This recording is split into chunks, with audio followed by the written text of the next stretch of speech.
Video பார்த்துட்டு இருக்க நண்பன் நண்பி எல்லாத்துக்கும் வணக்கம். தமிழ்நாட்டு மக்களோட எல்லாரும் மனசுலேயும் நீங்காத இடத்த பிடிச்சிட்டு போன கேப்டன் விஜயகாந்த் அவர்கள் இறந்து இன்னையோட 1 வருஷம் முடிஞ்சிருக்கு. இந்த நாளில் எல்லாரும் ஒவ்வொருத்தரும் அவங்களோட வீட்டில் ஒருத்தர் இறந்த மாதிரி நினச்சி ஃபீல் பண்ணிட்டு வந்துட்டு இருக்காங்க. இவரோட 1 வருஷத்துக்கான மெமோரியலாக சென்னையில் இருக்க இவரோட கட்சி ஆஃபீஸ்க்கு முன்னாடி, அதாவது இவரோட உடல் அடக்கம் பண்ண இடத்துல இவருக்கான குரு பூஜை இன்னைக்கு நடந்துட்டு இருக்கு. இதை பார்க்கறதுக்காக எக்கச்சக்கமான மக்கள் தமிழ்நாட்டிலேருந்து குவிஞ்சிட்டு இருக்காங்கன்னு தான் சொல்லணும். இவங்களோட தொண்டர்களாகட்டும், இவங்களோட ரசிகர்களாகட்டும் அப்படின்னு ஏகப்பட்ட பேர் தமிழ்நாட்டிலேருந்து வந்து இந்த இடத்துக்கு வந்து பார்த்துட்ருக்காங்க. இவர் இறந்ததுக்கு அப்புறமும் இவரோட பேர் தமிழ்நாடு ஃபுல்லாக இன்னமும் இருக்குது அப்படின்னு சொல்கிறதுக்கான காரணம் என்ன அப்படின்னா, இவரோட நல்ல குணமும் மக்களுக்கு செஞ்ச நல்ல பணிகளும் தான் சொல்லணும்.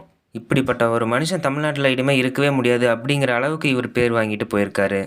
ஒரு ரசிகர்களாகட்டும், தொண்டனாகட்டும், இப்போ வரைக்குமே தமிழ்நாட்டில் இருக்க எல்லாருமே இவருக்காக ஃபீல் பண்ணி வந்துட்டுருக்காங்க.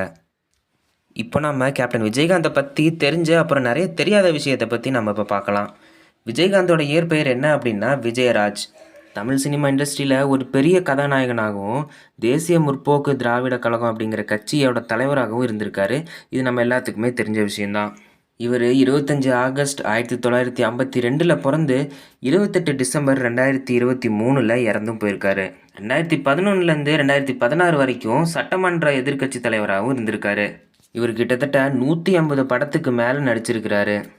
இவர் 2006 2016 வரைக்கும், அதாவது கிட்டத்தட்ட ஒரு 10 வருஷத்துக்கிட்ட தமிழ்நாட்டோட சட்டமன்ற உறுப்பினராக இருந்திருக்காரு. இவர் இது வரைக்கும் 2 ஃபிலிம்ஃபேர் அவார்ட்ஸ், அப்புறம் 3 தமிழக திரைப்பட விருதுகள் வாங்கியிருக்காரு. அப்புறம் 2001 தமிழக குடிமகனுக்கு வழங்கப்படுற ஒரு உயரிய விருதான கலைமாமணி விருதையும் இவர் வாங்கியிருக்காரு. இவர் நடித்த செந்தூரப்பூவை படத்தில் இவரோட கேரக்டருக்காக 1988 வருஷத்தில் சிறந்த நடிகருக்கான விருதை தமிழக அரசு இவருக்கு கொடுத்துச்சு. தாயகம் படத்துக்காக 1996 வருஷம் தமிழக அரசுக்கிட்ட இருந்து சிறப்பு பரிசு இவருக்கு கொடுத்துருக்காங்க.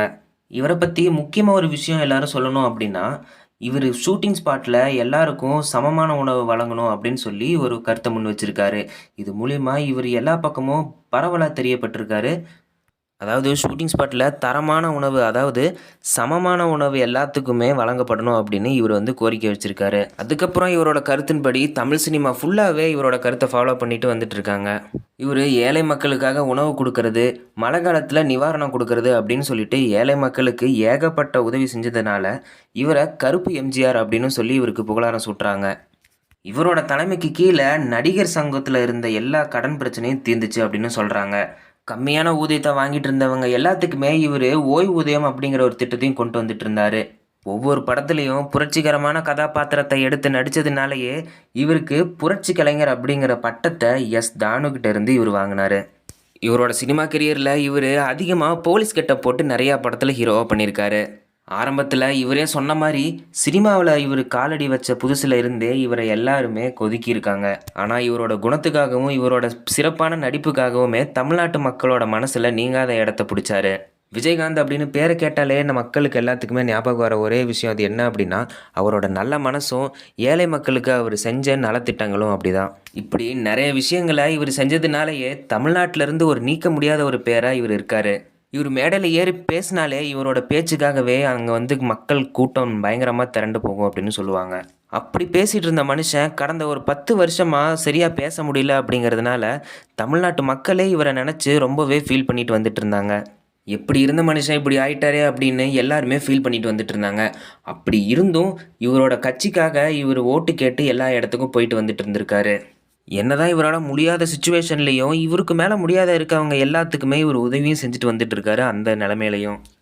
ஸோ என்னதான் இருந்தாலும் விஜயகாந்த் அப்படிங்கிற பேரை தமிழ்நாட்டு மக்கள்கிட்ட இருந்து பிரிக்கணும் அப்படிங்கிறது ஒரு நடக்க முடியாத ஒரு காரியமாக சொல்லணும். இப்போ வரைக்குமே இவரோட ஃபேன்ஸ் எல்லாருமே கண்ணீர் மல்க அந்த இடத்துக்கு போயிட்டு வந்துட்டு இருக்காங்க அப்படின்னா இவரோட நல்ல மனசுக்காகவும் இவர் நிறைய செஞ்ச உதவிகளுக்காகவும் தான். திரைப்பட தயாரிப்பாளர்களுக்கு உதவணும் அப்படிங்கிற ஒரு காரணத்துக்காக இவரோட சம்பளத்தில் இருந்து பாதியை விட்டு கொடுத்துட்டு வந்திருக்காரு. இப்படிப்பட்ட ஒரு மனுஷன் இனிமேல் தமிழ்நாட்டில் வந்து பிறப்பாரு அப்படிங்கிறது ரொம்பவே கஷ்டமான ஒரு விஷயம். அதாவது தமிழ்நாடு விஜயகாந்தை இழந்துருச்சு அப்படின்னு தான் நம்ம சொல்லணும். இந்த வீடியோவை பற்றி நீங்கள் என்ன நினைக்கிறீங்க அப்படிங்கிறத கீழே மறக்காமல் கமெண்டில் சொல்லிடுங்க.